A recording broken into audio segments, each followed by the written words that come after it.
So let's talk about something that might a little bit uncomfortable. I'd actually say it's very, very uncomfortable, really, if you think about it. And something that really should persuade you to take action, simply because it is of such critical importance. Here's what I mean.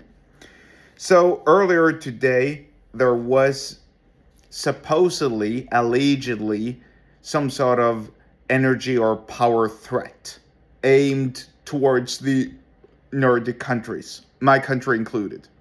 I don't know the extent of the threat. I don't know the details of the threat. I don't know what it entailed. I really don't who was behind it. I I don't know anything. I don't know who he was. And frankly, here's what I don't. Maybe the threat is still ongoing. I don't really know. Here's what I do know, though, or here's my understanding of what has gone on. Some hostile actor who represents a foreign government supposedly has threatened to disrupt or destroy or, I don't know, otherwise jeopardize the power grid or the energy grid, rather, in all of the Nordic countries. Now, after a while, it became, or the official sort of like message from my government and the police was, this doesn't sort of like encompass us. This threat doesn't extend to our country, so it doesn't really matter. So we can relax. It doesn't. It has no significance for our relationships, or excuse me, it has no significance for our conditions. Really, that's the word. Those are the words. That's the verbiage they used. In other words, they're just telling us to chill down. No, I disagree. Listen, here's what you got to think about. And this is a prime example of using persuasion to make people understand something. Even if this was a hypothetical empty threat, let's say, at the very least, that should motivate everyone to think carefully through what would happen if they lost power today. This is what persuasion really, or excuse me, this is how persuasion really is so efficient. If you're of a bright mind and you know that the power grid in your country, and it doesn't really matter whether it's my country or the United States of America or Great Britain, Mongolia, China, Uganda, whatever. It doesn't really matter. What matters is this. If the power grid in your country is fragile and it's prone for it's prone for attacks and it's prone to be jeopardized and disrupted and ruined, then you gotta do something about it. You gotta save yourself. Do whatever you have to do. What will you do if you lost power today? Do you have a power bank for all your electronic devices? Do you have backup internet? Do you have batteries? Do you have matches? Do you have candlelights? Can you even light a fire?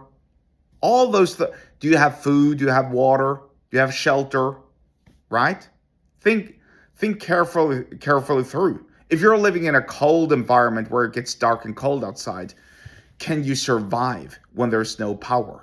Now, I don't mean to spread fear, and I'm really not one of these doomsday preppers. Really, I'm really not. However, this is one such instance where the doomsday preppers are actually right, and where most people can learn something. If this doesn't wake you up, if this empty threat that may or may not be an empty threat doesn't wake you up, then I don't know what will. So this threat, now that the government, or now that the state, essentially, now that the authorities have said that, look, this doesn't apply to us, so you guys can relax. Now, all of a sudden, we're hearing things of other insignificance, really. How the